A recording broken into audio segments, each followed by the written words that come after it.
weirdos, welcome back to my channel. My name is EmmaAbe, and today I'm very excited because I spent a lot of time working on this video and getting this video set up, and that is I'm going to be doing a bookshelf tour. I have a total of 4 bookshelves and like a half. You'll kind of see what I mean. I'm not going to go book by book because that'd be exhausting, and I don't have all the time in the world. I'm going to be moving fairly soon, so probably I'll be moved by the time you see this video. So I'm kind of like in the midst of packing, and I decided to rearrange my entire bookshelf during packing, which is not the greatest idea, but I also wanted to have a set place for all my books because I've acquired some books relatively recently, like within the past 2 months, and I wanted to find them homes before I left. That's what I'm going to be doing today, and I don't know where we're going to start. I think we're going to start with this bookshelf behind me. This is the first big shelf, and we're going to start up here with these 2 shelves. This top part, that's all like Native American books, and then right there, because they fit, I put some books that I have on the American Revolution. And then if we go down here, this is the one fiction shelf on this particular 5-shelf bookcase. That's just got like series that I really like. So we have the Inheritance Cycle, we have the Bartimaeus Trilogy, and Crazy Rich Asians.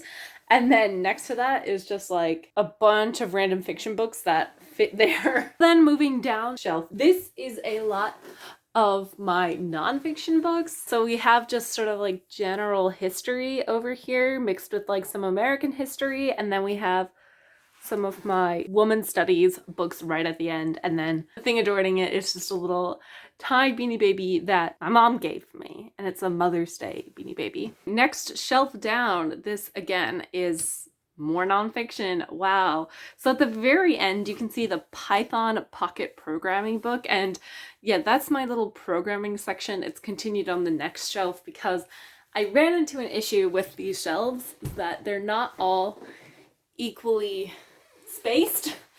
So some of them can accommodate longer books than others. So what I kind of did was I split the books, how I categorize them, between like the smaller books which go on this shelf and then the taller books which go on the shelf either above or below, or really wherever else they can fit. So here we have programming, and then followed by general history, then a little bit of American history, and then we continue my gender studies, and then we go into my tiny poetry collection. There's like 2 books. And Good Morning, Good Night is arguably not a poetry collection, but we're gonna go with that. And then we have my China section, which is like right there. And then my religious studies section, which is the rest of the shelf. And those 2 sections are continued in the next shelf. And the very last shelf on this bookcase is this one. So we have the iOS Swift programming book, which is all the way over there. It's that one. And then we have my China section. And then lastly, on this bookshelf, we have my like religious books. Oh yeah, right. And also right next to my religious books, we have all of my erotica stuff. And then the very last book is one of my textbooks from high school, which is Abriendo Puertas. And that was my AP Spanish literature textbook. Woohoo! That was so fun to read through. And then lastly, these black boxes, those are all filled with note cards that I've made. Yes, I make a lot of note cards. And then on top of that is a little magnet that I really like, and I probably should get it out for you. That's the magnet. I got it from Chinese ambassadors that were visiting America.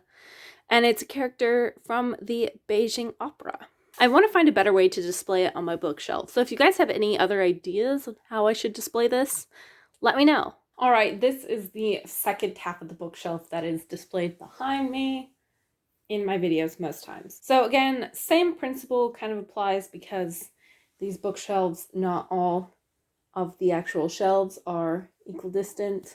So that's why I have some of my categories split up a little bit. The first shelf is all like biographies and stuff, and then you move a little bit over and then you get into memoirs.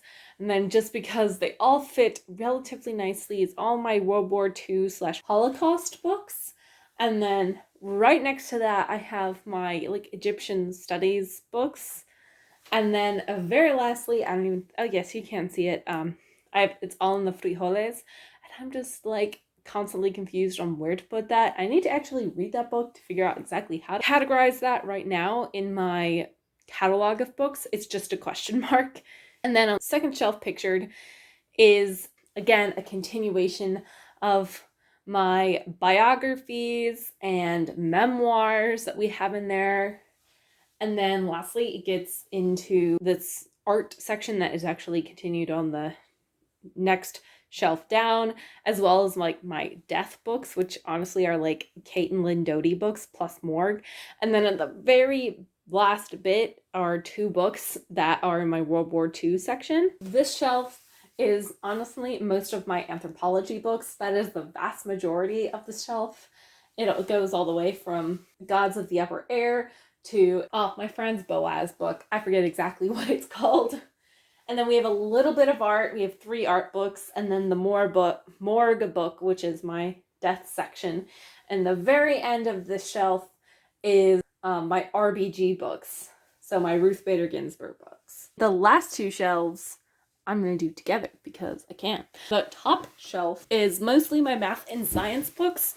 And then you have Lincoln, my bust of Lincoln, that's featured a lot in my videos. I'm sure you see him everywhere. After Lincoln, we have random fiction books that I could fit there and would fit there, so I put them there. Finally, the last shelf on this bookshelf is all fiction. It's all fiction. I have 2 and a bit shelves that are fiction on this bookshelf, on these 2 bookshelves that are displayed behind me. At the very start of this second bookshelf, we have some classics, The Jungle, all the way up to like the complete works of Mark Twain. And then the rest of this shelf is, again, random fiction that I have. I don't really separate out fiction as much as I do nonfiction. I mainly distinguish between classics and fiction.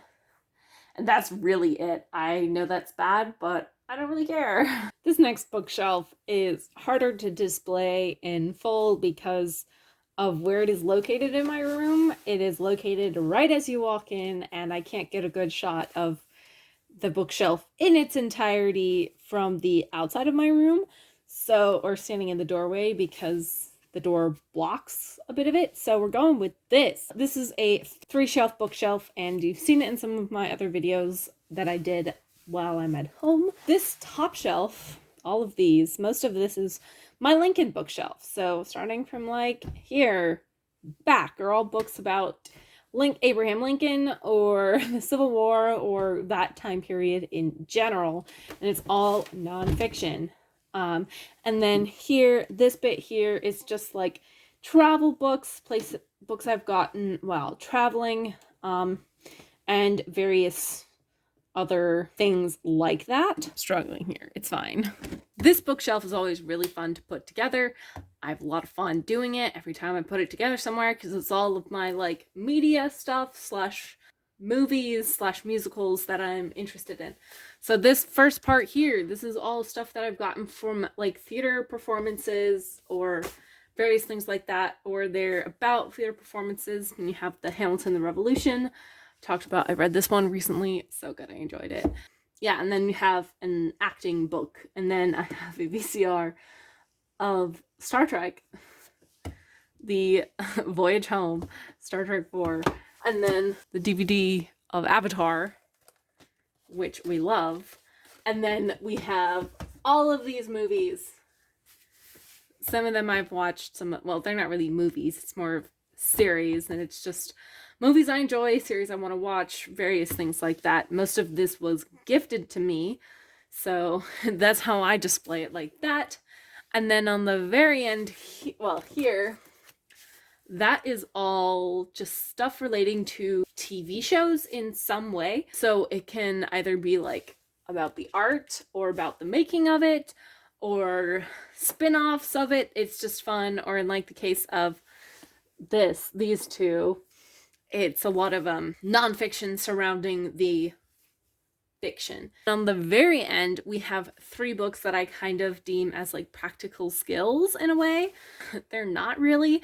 So gardening is, but then the one next to gardening is like a teaching activity book. It has a bunch of activities that you can use in your classroom for teaching language, which my mom gave to me because she thought I would need it because I'm going to be an English teacher. Lastly is a chess book. This is the very last, and it's mainly got my textbooks, so everything laying horizontal to the ground is a textbook or something that I had to read for class, and then everything over here is just more practical skills and lots of sewing books and cooking and building stuff, whereas like this stuff here is just various things that I've gotten, like magazines. That's this bookshelf. This is the bookshelf that I've had in my room for the longest. I'm honestly probably not going to go too in depth on this because a lot of the stuff on here is like personal or whatever, and I don't honestly count most of these books into my catalog. I do some of them,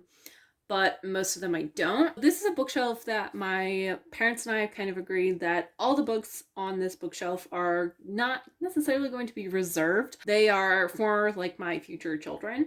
All of these books on this bookshelf are books that I want to share with my children, and when we've been going through our bookshelves downstairs and determining what to keep and what to go, and anything that fits on this bookshelf will stay in terms of children's literature and stuff for children. It's got all sorts of stuff from American Girl dolls to Gail Carson Levine and Shannon Hale to the Series of Unfortunate Events to Patricia Polacco stuff to Robert Munsch stuff. We've got lots of Rick Riordan stuff, Chronicles of Narnia, Hunger Games, all sorts of like story collections, Hank Zipser stuff, all things that would be fun for kids. Yeah, and that's really all I'm gonna say about this bookshelf. This is the kind of like half shelf that I was talking about before. So on the top, it's basically mass market paperbacks. That's all that are there. All my mass market paperbacks, with the exception of the Crazy Rich Asians series that I have, are all here. And that's kind of the organization behind going in this top shelf. So we have classics, and then we have a little bit of fiction, and then we have nonfiction at the very end on this top shelf. And then on the bottom shelf, the rules I put in place there, where it all has to be classics. There's nothing but classics down here. Any classics that fit on this shelf are gonna go here. That's really it. This is a part of a writing desk that my mom gave me, and I've been using kind of as my study desk in school while the pandemic has been raging. Thank you guys so much for watching this video. I hope you guys enjoyed it. Like, comment, and subscribe. What did you think about my bookshelves? Do you think there's a better way that I could be arranging things? I don't know. Let me know. Okay, goodbye. Wow. I have to move.